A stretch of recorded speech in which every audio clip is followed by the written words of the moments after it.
ओम श्री साईराम. मी प्रियंका. आज आपण साई सच्चरित्रातील अध्याय 26 या पवित्र अध्यायाचे भक्तिभावाने, श्रद्धेने व मनशांतीने वाचन करीत आहोत. हे चरित्र म्हणजे फक्त कथा नाही, तर साईबाबांच्या कृपेचा अमृतस्रोत आहे. या अध्यायात वर्णन केलेली प्रत्येक घटना आपल्याला संयम, विश्वास, सद्गुण आणि साईचरणी पूर्ण समर्पणाची शिकवण देत असते. साईबाबांच्या कळकळीच्या उपदेशांनी आपला जीव शांत होतो आणि त्यांच्या कृपेमुळे जीवनातील अडचणी दूर होतात. आजचे हे वाचन करताना मन पूर्णपणे साईचरणी समर्पित करा.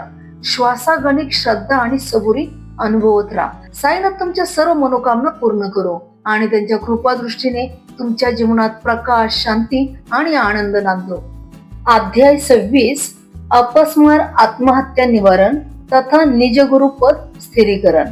दर्शनाला येणाऱ्या पितळ्यांच्या मुलाचा फेफड्याचा रोग बरा करणे, पुण्याच्या आंबेडकरांचा आत्महत्येचा विचार मोडून काढणे आणि मुंबईच्या पंतांना त्यांच्या गुरुच्या चरणी कायम करणे, हे आपण या अध्यायामध्ये पाहणार आहोत. श्री गणेशाला नमस्कार असो, श्री सरस्वती देवीला नमस्कार असो, श्री गुरु महाराजांना नमस्कार असो, श्री कुलदेवतेला नमस्कार असो, श्री सीता व श्री रामचंद्र यांना माझा नमस्कार असो, श्री सद्गुरु साईनाथांना नमस्कार असो. हे पंचमहाभूतांचे मन व इंद्रिय यांनी समजण्याजोग्या सर्व सजीव व निर्जीव पदार्थाच्या समुदायांचे हे जग आरशात पडलेल्या शहराच्या प्रतिबिंबाप्रमाणे मायेचा घोटाळ्यात पाडणारा देखावा आहे. खरोखर पाहता आत्मस्वरूप ओवलेले हे विश्व उत्पन्न झालेले नसते, तरी पण ते आत्मस्वरूपी स्थित असलेले सजीव व निर्जीव जग उत्पन्न झालेले उद्भूत भासते. जे जे काही आरशात दिसते ते वास्तविक तेथे नसते. जसे झोपेत मनाची प्रवृत्ती असेल त्याप्रमाणे दृश्य दिसते, परंतु जागे झाल्यावर ते नाहीसे होते. जागृत अवस्था प्राप्त झाली की स्वप्नात अनुभवलेला संसार वितळून जातो आणि सद्गुरूकडून महावाक्याचा उपदेश झाला की अभेद ज्ञानाच्या आनंदाचा प्रकाश प्रगट होतो. जगाचे अस्तित्व प्रगट होण्याचे व कशावरही अवलंबून न राहणारे सत्ता केंद्र असा जो ईश्वर स्वरूप गुरुरूपी आत्मा, तो जेव्हा आपल्यावर प्रसन्न होतो तेव्हाच याची प्रचिती येते. स्वयंप्रकाशित व सत्स्वरूप असे हे आत्म्याचे स्वरूप आहे आणि येथे हा पंचमहाभूतांचा व माया कौतुकाचा खेळ आहे. ब्रह्मापासून ते गवताच्या काडीपर्यंत विस्तारलेले हे पंचमहाभूतांचे जगत सर्व कल्पित असून केवळ मायेचा देखावा आहे. त्याच्या खऱ्या स्वरूपाची जाण नसल्याने सुताच्या जाड दोरीला जसे साप, फुलाची किंवा मण्यांची माळा, लाकडी सोटा किंवा पाण्याचा प्रवाह असे चुकीने समजतात, तसेच आत्म्याच्या यथार्थ ज्ञानाच्या अभावी आत्म्याच्या ठिकाणी हा जगाचा पसारा अस्तित्वात असल्याचे दिसते. गुरुच्या उपदेशाने जागृतीचा काळ आला म्हणजे तत्वज्ञानाने मायामय देखाव्याचा नाश होतो. गुरु या धातूच्या तृतीय पुरुषी एक वचनाच्या रूपाचा म्हणजे गृहनाती याचा अर्थ मनात धरला तर शिष्याला तत्वज्ञानाचा उपदेश करण्याला गुरु हा एकच जगात समर्थ आहे असे लक्षात येईल. गुरु या शब्दातील गु हे अक्षर गुणातीत स्वरूपाचे निदर्शक असून रू हे अक्षर रूपातीत स्वरूपाचे निदर्शक आहे. गुण व रूप यांच्या पलीकडच्या म्हणजे निर्गुण व निराकार स्वरूपाची जो प्राप्ती करून देतो किंवा साक्षात्कार घडवितो त्यालाच गुरु म्हणतात. म्हणून साईबाबांना विनंती करूया की आमची बुद्धी आत्मपरायण, नित्य व अनित्य यातील भेद जाणणारी करून विषय सुखांचा त्याग करण्यात तत्पर झालेली करा. मी तर सदा सारासार विचार नसलेला मूर्ख, अविद्यारूपी अडथळ्यांनी झाकलेला व सदा सर्वदा मूर्खपणाच्या कल्पना करीत असणारा असा आहे. म्हणूनच मला हे कोडे पडले आहे. बाबा, गुरु व वेदांत यांच्या वचनावर मी अढळ विश्वास ठेवीन असे करा, म्हणजे माझे मन आरशासारखे स्वच्छ होईल आणि त्यात आत्मज्ञानाच्या उपदेशाचा छाप स्पष्ट उमटेल. आणखी हे सद्गुरु साई समर्थ या कळलेल्या ज्ञानाची यथार्थ सत्यता पटवून द्या, कारण अनुभवाशिवायच्या तोंडाच्या बडबडीने परमार्थ कसा साधला जाईल. म्हणून बाबा, आपल्या प्रभावाने हे ज्ञान प्रत्यक्ष शरीराने अनुभवायला मिळू द्या, म्हणजे सायुज्य मुक्ती सहज प्राप्त होईल. कृपा करून मला हेच दान द्यावे. त्यासाठी देवा सद्गुरु साई, मी तुझ्या चरणी माझा देहाभिमान अर्पण करतो. आता येथून तुझे तूच पहा, माझे मी पण माझ्याकडे नाही. माझा देहाभिमान घेऊन टाक, म्हणजे मला सुख दुःखाची जाणीव होणार नाही.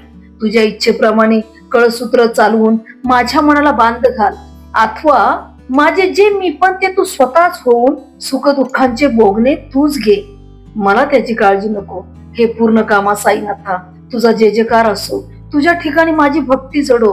हे सर्व शुभ गोष्टींचे निवासस्थान असलेले साईनाथा, माझे हे चंचल मन तुझ्या पायी शांत हो. तुझ्या वाचून दुसरे कोण आम्हाला आमच्या हिताचे शब्द सांगेल आणि आमची दुःखे दूर करून मनाचे समाधान करील. बाबा, शिर्डीचे भाग्य म्हणून आपले येथे येणे झाले. पुढे तेथेच आपण वास्तव्य केले आणि त्या जागेला तीर्थयात्रेचे स्थान बनविले. धन्य शिर्डीचे पुण्य की हा साई कृपावंत होऊन या जागेला आपल्या वास्तव्याने अलंकृत करून तिला भाग्यवंत करता झाला. हे साईनाथा, तूच मला प्रेरणा देणार आहेस, तूच माझ्या वाणीला गती देणार आहेस. तेव्हा तुझे गुण गाणारा मी कोण? सर्व कार्य करणारा व करिणारा तूच एक आहेस. तुझा नित्य सहवास हाच आमचा वेदांताचा अभ्यास व तुझ्या चरित्राचे श्रवण हेच आमचे पोथ्या पुराणांचे पारायण आहे. एकही क्षण वाया जाऊ न देता म्हणजे एकसारखा तुझ्या नामाचा जप करणे हेच आमचे नित्याचे ध्यान आहे आणि हेच आमचे समाधान आहे, ज्यामुळे ईश्वर भजनाला आम्ही पाठमोरे होऊ. बाबा, असले सुख आम्हाला नको. त्यापेक्षा परमार्थाला बाधक असे अधःपतन ते कोणते असेल? आनंदाचे अश्रू हेच जणू काय तापलेले गरम पाणी, त्याने तुझे पाय धुवून. शुद्ध प्रेम जणू काय चंदन, त्याने तुझ्या अंगाला उटी लावून. आणि उत्तम प्रकारची श्रद्धा ही जणू काय पांघरण्याचे वस्त्र, ते तुझ्या अंगावर घालू. बाह्योपचाराच्या पूजेपेक्षा या मानसिक पूजा विधीनेच आम्ही तुला सुप्रसन्न व सुख संपन्न करू. मन पूर्णपणे एकाग्र करून सात्विक अष्टभाव रूपी 8 पाकळ्यांचे अति निर्मळ कमल पुष्प तुझ्या चरणी वाहू आणि त्याचे उत्तम फळ आम्ही प्राप्त करू. भोळी भक्ती किंवा श्रद्धा हा जणू काय बुक्का, तो तुझ्या कपाळाला लावू. दृढ भक्ती जणू काय कमरबंद, ती तुझ्या कमरेला बांधू आणि तुझ्या पायांच्या अंगठ्यावर मान ठेवून बाबा म्हणजे सर्वस्वी शरण येऊन अलौकिक आनंददायक मौज लुटू. प्रेम जणू काय रत्नांचे अलंकारच, त्याने तुला सजवू. आमचे सर्वस्व म्हणजे जणू काय दृष्ट काढण्याची कडुलिंबाची पाने, मीठ मोहऱ्या वगैरे, त्याने वाळून बाबा तुझे दुष्ट काढू. 5 प्राण म्हणजे जणू काय चौऱ्या, त्या तुझ्यावर ढाळू. आमचे तन्मय होणे हे जणू काय छत्रच, त्याने तुझ्या उन्हापासून रक्षण करू. अशा प्रकारे गंध अर्ध्या सहित अष्टोपचाराची स्वानंद रूपी पूजा तुला बाबा अर्पण करून हे साई राजा आमच्या कामासाठी आम्ही तुझी आराधना करू. अशाच प्रकारची मानसिक पूजा कैलासवासी ह व प दासगणूंनी त्यांच्या श्री साईनाथ स्तवन मंजरीत 112 ते 114 व 119 ते 122 या ओव्यात केलेली आहे. आपले इच्छित प्राप्त करून घेण्यासाठी साई समर्थ या नामाचा जप करू आणि याच मंत्राने परमार्थ साध्य करून आपल्या निष्ठेचे सार्थक करून घेऊ. पूर्वीच्या अध्यायात अत्यंत दयाळू श्री साई समर्थ आपल्या भक्तांचे कल्याण साधण्यासाठी त्यांना कशी शिकवण देत असत हे सांगितले. आता या अध्यायात दर्शनाला आलेल्या भक्ताला आपल्या मूळ गुरुच्या पायी कशा तऱ्हेने स्थिर करीत असत त्या कथेतील कौशल्य लक्ष देऊन ऐका. मागच्या अध्यायाच्या शेवटी ज्या पंत नावाच्या भक्ताच्या कथामृताचा जो निर्देश केला त्यातील तत्व मनात पक्के होण्यासाठी बाबांनी त्यांना कसे कसे अनुभव दाखविले, कसे डोळ्यात निष्ठारूप अंजन घातले, कसे आपल्या गुरुपदी स्थिर केले आणि कसे मन शांत केले ते ध्यान देऊन श्रोत्यांनी ऐकावे. एकदा एक पंत नावाचे भक्त मित्रांच्या संगतीत साईंच्या दर्शनाच्या इच्छेने मोठ्या प्रयत्नाने शिर्डी येथे गेले. ते पूर्वीच अनुग्रह पावलेले असून आपल्या गुरुच्या चरणी स्थिर चित्त होते. शिर्डीत कशासाठी जायचे अशी त्यांच्या मनात शंका उत्पन्न झाली. परंतु जसा ज्याचा योग असतो त्याप्रमाणे माणसाला अधिक कल्पना नसलेला भोग प्राप्त होत असतो.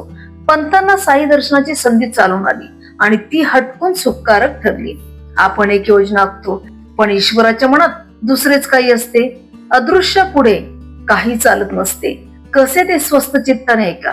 शिर्डीच्या प्रवासाला जाण्याचे ठरवून कित्येक मंडळी सगळी आनंदाने एकत्र जमून आगगाडीत बसून आपापल्या ठिकाणाहून निघाली होती.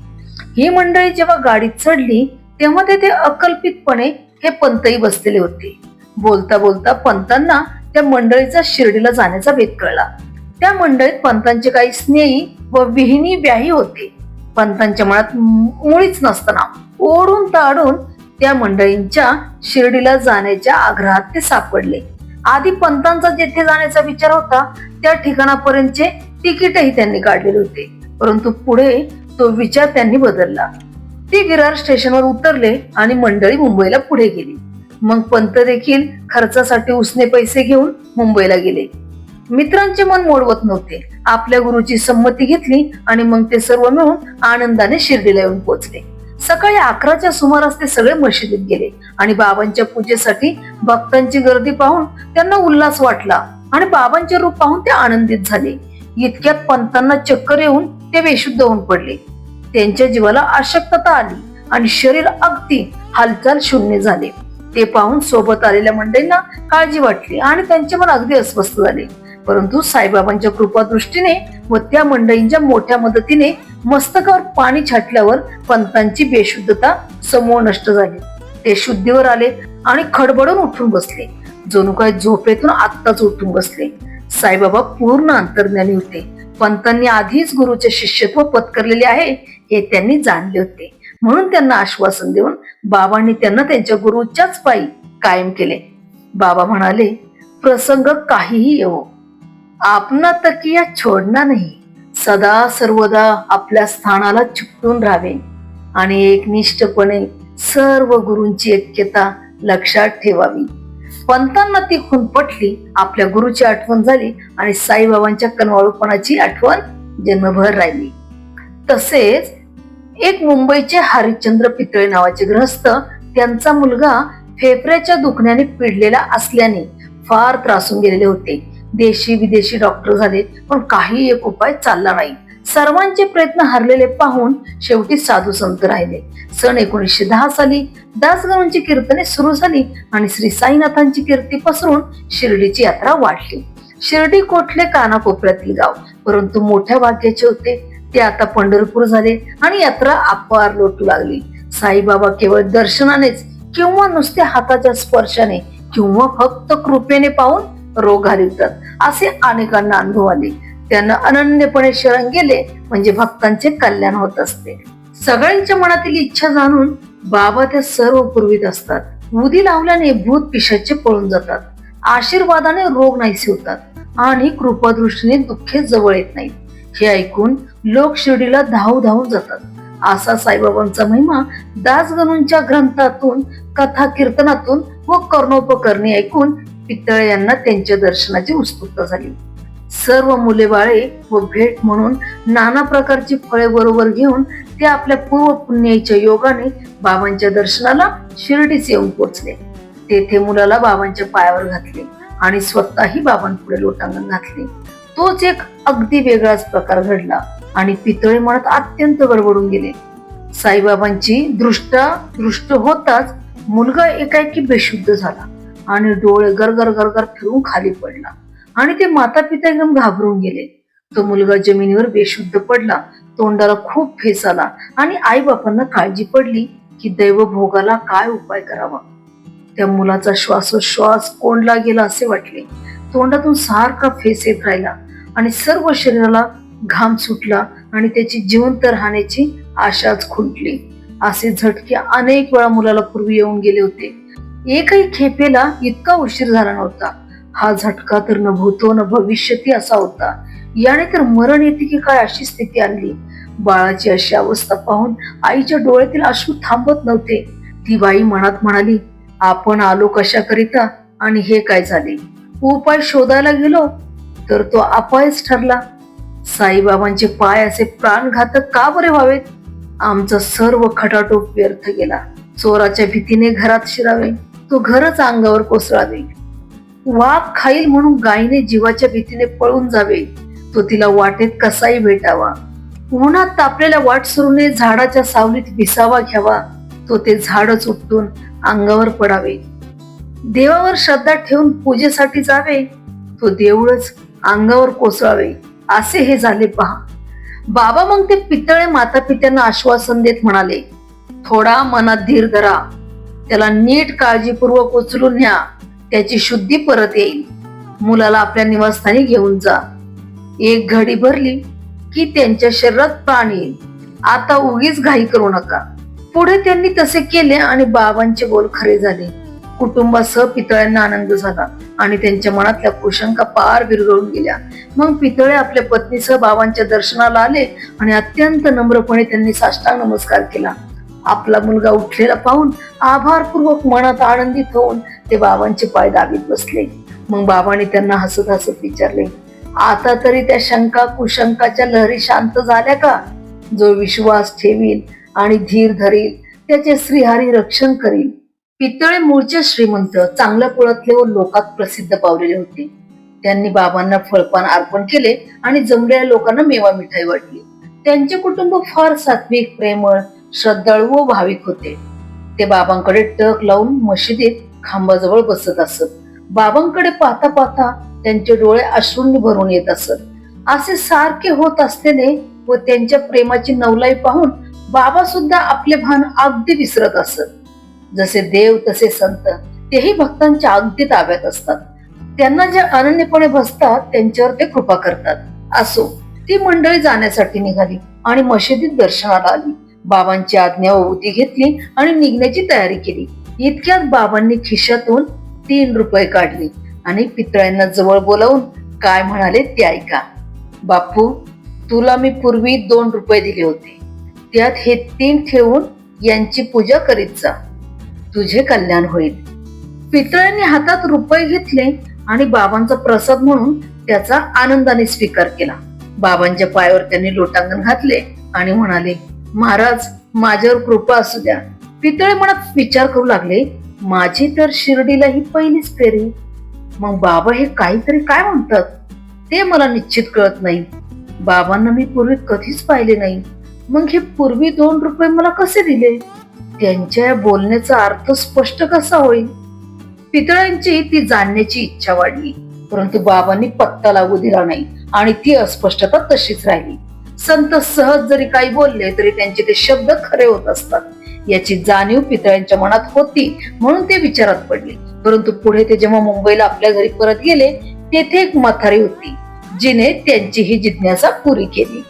ती म्हातारी म्हणजे पितळ्यांची आई होती. सहज शिर्डीची हकीकत विचारित असताना 3 रुपयांची गोष्ट निघाली, परंतु तिचा कशाशी संबंध जुळवता येईना. नंतर विचार करता करता त्या म्हातारीला आठवण झाली आणि ती पितळ्यांना म्हणाली, आता मला खरंच आठवले, बाबा बोलले ते अगदी खरे आहे. आता तू तुझ्या मुलाला शिर्डीला नेऊन साईंचे दर्शन करिवलेस, तसेच तुझ्या वडिलांनी तुला पूर्वी अक्कलकोटी नेले होते. तेथील महाराज देखील महाप्रसिद्ध सिद्ध पुरुष, अंतर्ज्ञानी, योगी, विद्वान व परोपकारी होते. तुझे वडील हे आचरणाने शुद्ध होते. तुझ्या वडिलांची पूजा घेऊन ते योगीराज प्रसन्न झाले होते आणि त्यांनी प्रसाद म्हणून 2 रुपये पूजन अर्चन करण्यासाठी दिले होते. ते 2 रुपये तुमच्या देवदेवतांच्या पूजेत होते आणि तुमचे वडील अत्यंत श्रद्धेने नियमितपणे त्यांची पूजा करीत होते. त्यांची निष्ठा मला एकटीला ठाऊक होती, त्याप्रमाणे ते वागत गेले होते. त्यांच्या मागे ती पूजेची साहित्य, मुलांची खेळणी झाली. मुलांची देवावरची श्रद्धा उडाली, पूजेची लाज वाटू लागली आणि पूजेसाठी लहान मुलांची नेमणूक झाली. मग रुपयांची दात कोण घेणार? अशी कित्येक वर्ष लोटली. त्या रुपयांची बेदाद अवस्था झाली. त्यांची आठवणही साफ नाहीशी झाली आणि ती रुपयांची जोडी हरवली. असो, तुमचे भाग्य मोठे की साईच्या रूपाने ते अक्कलकोट स्वामी महाराजच विस्मरणाचे आच्छादन दूर करण्यासाठी आणि संकटाचे निवारण करण्यासाठी तुम्हाला भेटले. तरी आता यापुढे चुकीच्या खोट्या कल्पना सोडून द्या. आपल्या पूर्वजांच्या आचरणाकडे लक्ष द्या. चुकीचे व्यवहार करू नका. या रुपयांचे पूजन करीत जा आणि या संतांच्या प्रसादाचे भूषण माना. साई समर्थांनी ही खूण तुम्हाला पटवून तुमची भक्ती पुन्हा जागृत केली आहे. आईची ही गोष्ट ऐकून पितळांच्या मनाला अत्यंत श्रेष्ठ असा आनंद झाला आणि साईबाबांच्या व्यापकतेची मनात खात्री पटून त्यांना दर्शनाचे सार्थक झाल्याचे वाटले. आईच्या शब्दरूपी अमृताने पितळ्यांच्या नष्ट झालेल्या भावना जागृत केल्या. पश्चातापरूपी प्रायश्चित्त घडवून दिले आणि पुढचे कल्याण दाखवून दिले. असो, होणार ते होऊन गेले. संतांनी पुढच्या कार्यासाठी जागे केले आणि त्यांचे उपकार म्हणून पितळे आपल्या कामात सावध राहिले. असाच आणखीन एक अनुभव सांगतो. भक्तांच्या स्वैर अभिचारी वृत्ती बाबा कशा आवरतात ते स्वस्थ चित्ताने ऐका. गोपाळ नारायण आंबेडकर नावाचे पुणे येथे राहणारे साईबाबांचे एक श्रेष्ठ भक्त होते. त्यांची कथा आदरपूर्वक ऐका. इंग्रज सरकारच्या पदरी अबकारी खात्यात त्यांची नोकरी होती. 10 वर्ष ती पुरी झाल्यावर ती सोडून ते घरी बसले. त्यांचे नशीब फिरले आणि प्रतिकूल झाले. सर्व दिवस काही सारखे नसतात. ग्रहदशेचे फेरे आले की ते भोगल्याशिवाय कोणाला बाजूला होता येईल. सुरुवातीला ते ठाणे जिल्ह्यात नोकरीला होते. पुढे नशिबात जव्हार आले. तेथे अंमलदार होते, तेथेच ते बेकार झाले. नोकरी ही जणू काय आळूच्या पानावरचे पाणी असते, पुन्हा परत कशी मिळेल? आंबेडकरांनी नंतर प्रयत्नांची शिकस्त करून पाहिली, परंतु त्यांना यश आले नाही. म्हणून कोणाची गुलामगिरी न करता स्वतंत्र राहण्याचा त्यांनी निश्चय केला. त्यांच्यावर आपत्तीचा कळस झाला आणि ते सर्व प्रकारे हताश झाले. वर्षानुवर्ष त्यांची सांपत्तिक स्थिती खाली खाली गेली. आपत्तीवर आपत्ती आली आणि घरातील परिस्थिती सहन करण्यास कठीण झाली. अशा प्रकारे 7 वर्षे गेली. दरवर्षी ते शिर्डीला जात असत आणि बाबांपुढे रात्रंदिवस लोटांगणे घालून घराणे गात असत. इसवी सन 1916 साली ते अत्यंत वैतागून गेले. त्यांना वाटले की शिर्डी क्षेत्री जाऊन जीव द्यावा. या खेपेस कुटुंबासह ते शिर्डीत 2 महिने राहिलेले होते. एका रात्री काय गोष्ट घडली ती ऐका. दीक्षितांच्या वाड्यासमोर बैलांच्या गाडीवर बसले असताना आंबेडकरांच्या मनात विचारांच्या लहरी चालल्या. ते जीवनाला कंटाळले होते. त्यांच्या मनाची वृत्ती अगदी उदास झाली होती. हा त्रास आता पुरे झाला, आणखी नको. जगण्याची आशा आता सोडून द्यावी असा विचार करून जीवावर उदार होऊन आंबेडकर विहिरीत उडी घालण्यास तयार झाले. दुसरे कोणी जवळ नाही अशी शांत वेळ पाहून आपल्या मनाची हौस पुरवीन आणि मी दुःखा वेगळा होईल असे त्यांनी ठरवले. आत्महत्येचे पाप मोठे भयंकर, तरी ते करण्याचा विचार त्यांनी पक्का केला. परंतु साईबाबा या जगाचे चालक आहेत. त्यांनी आंबेडकरांचा हा विचार टाळला. तेथे 4 पावलावर खानावळवाल्याचे घर होते. तोही बाबांचा सेवक होता. सगुणाने त्यावेळी घराच्या उंबऱ्यावर येऊन आंबेडकरांना विचारले की अक्कलकोट महाराजांची पोथी कधी वाचली होती का? पाहू पाहू कोणती ती पोथी म्हणून आंबेडकरांनी ती हातात घेतली. सहज पाने चाळून पाहिली आणि मध्येच ते वाचू लागले. कर्म धर्म संयोग कसा जुळून आला, वाचायला विषयही तसाच आला आणि तो वाचल्याबरोबर हृदयातील विचारांवर ठसा कसा उमटला ही कथा सहजासहजी आली ती सर्व श्रोत्यांना ग्रंथाच्या विस्तार भयामुळे अगदी थोडक्यात सांगतो. अक्कलकोट येथे आत्मस्वरूपी निमग्न असलेले महान संत स्वामी समर्थ महाराज असताना पुष्कळशा रोगांनी आजारी असलेल्या त्यांच्या एका भक्ताला सहन करण्यास कठीण कष्ट प्राप्त झाले. रोगांपासून मुक्त होईल म्हणून बरेच दिवस त्याने महाराजांची सेवा केली होती. आता ते कष्ट सहन होत नव्हते म्हणून तो भक्त फार उद्विग्न झाला. आत्महत्येचा निश्चय करून रात्रीची वेळ पाहून एका विहिरीवर जाऊन त्याने त्यात आपले शरीर झोकून दिले. इतक्यात स्वामी समर्थ महाराज तेथे आले. आपल्या हाताने त्याला बाहेर काढले आणि उपदेश केला. भोक्तृत्व सारे भोगलेच पाहिजे.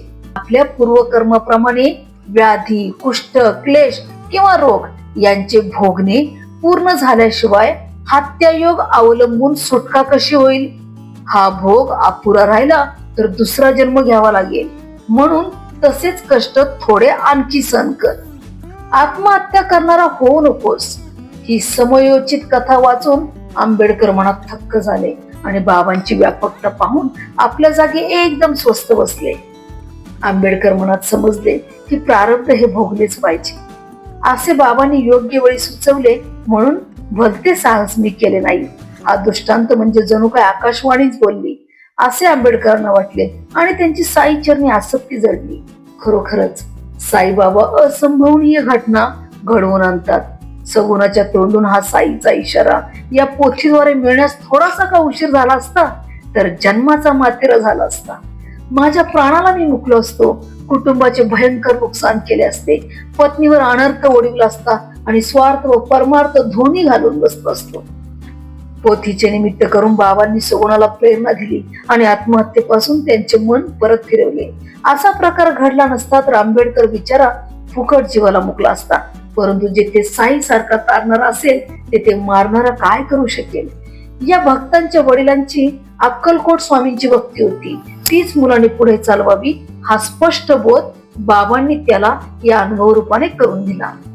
असो, पुढे छान झाले. हे दिवस निघून गेले. आंबेडकरांनी ज्योतिषशास्त्राचा परिश्रमपूर्वक अभ्यास केला आणि त्याचे फळही उदयाला आले.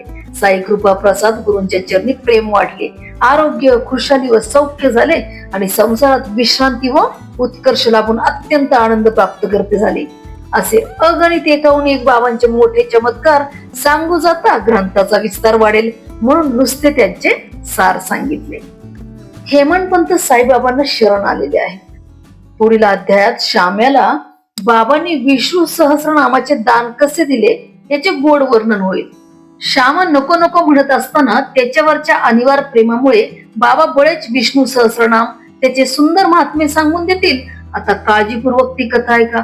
अनुग्रहाची वेळ येता शिष्याची मुळीच इच्छा नसता बाबा तो देताना दिसतील. सद्गुरूच्या घरी अनुग्रह करण्याची तरा कशी अलौकिक असते हे या अध्यायात आपल्याला दिसून येईल. श्रोत्यांनी ती कथा आदरपूर्वक ऐकावी.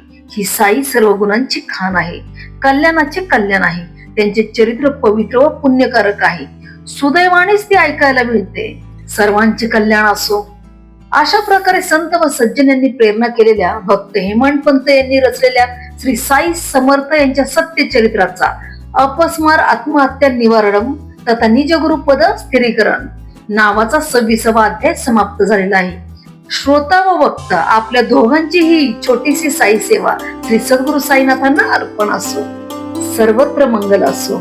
ओम श्री साईराम. जर तुम्हाला माझी ही छोटीशी साई सेवा आवडत असेल तर कृपया लाईक करा. तुमचे विचार कमेंट मध्ये जरूर लिहा आणि अशाच भक्तिमय वाचनासाठी माझ्या चॅनलला सबस्क्राईब करायला विसरू नका. ओम श्री साईराम.